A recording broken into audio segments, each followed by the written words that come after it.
This channel does not promote any violent, harmful, or illegal activities. All content provided by this channel is meant for an educational purpose only. সীমান্তে কড়া নজরদারি বিএসএফের। বাংলাদেশের পালাবদলের পর ভারত বাংলাদেশ বিভিন্ন সীমান্তে অস্থির পরিস্থিতি তৈরি হয়েছে। সেই পরিস্থিতি মোকাবেলায় কড়া বিএসএফ।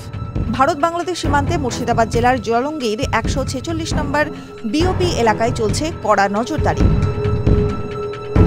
এই 146 সীমান্ত এলাকার অন্তর্ভুক্ত নদিয়ার করিমপুরের থেকে মুর্শিদাবাদের জলঙ্গি সাগরপাড়া এলাকা।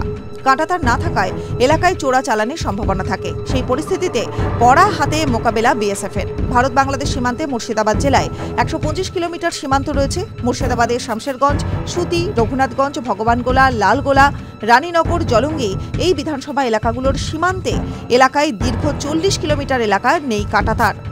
সীমান্তের জলপথ থাকায় কিছুটা সমস্যার সম্মুখীন হতে হয়। যে কোনো পরিস্থিতিতে তৈরি বিএসএফ। দক্ষিণবঙ্গ ফ্রন্টিয়ারের অন্তর্গত 135টি জায়গা, উত্তরবঙ্গ ফ্রন্টিয়ারের সীমান্তের অন্তর্গত 75টি জায়গা, কোচবিহার সীমান্তের 8 থেকে 10টি জায়গা চিহ্নিত করা হয়েছে। এগুলোকে ব্ল্যাক স্পট হিসাবে দাবি করা হচ্ছে। বিএসএফের পূর্বাঞ্চলীয় কমান্ড সূত্রের খবর, দুর্গম এলাকা, নদীর চোরাস্রোত সহ একাধিক কারণে ওই অংশগুলো নজরদারির বাইরে থেকে যাচ্ছে। অতীতে গরু পাচারের জন্য ব্যবহার করা হতো এই ব্ল্যাক স্পটগুলিকে। এখন সেই জায়গাগুলো অনুপ্রবেশকারীরা হাতিয়ার করছে। বিএসএফের পূর্বাঞ্চলীয় কমান্ড সূত্রে খবর, এই জায়গাগুলোর একাংশতে ইতিমধ্যে বাড়তি বাহিনী মোতায়েন করা হয়েছে। বিশেষ নজরদারির আওতায় আনার সিদ্ধান্ত নিয়েছে বিএসএফ। টিভি9 বাংলা ডিজিটাল।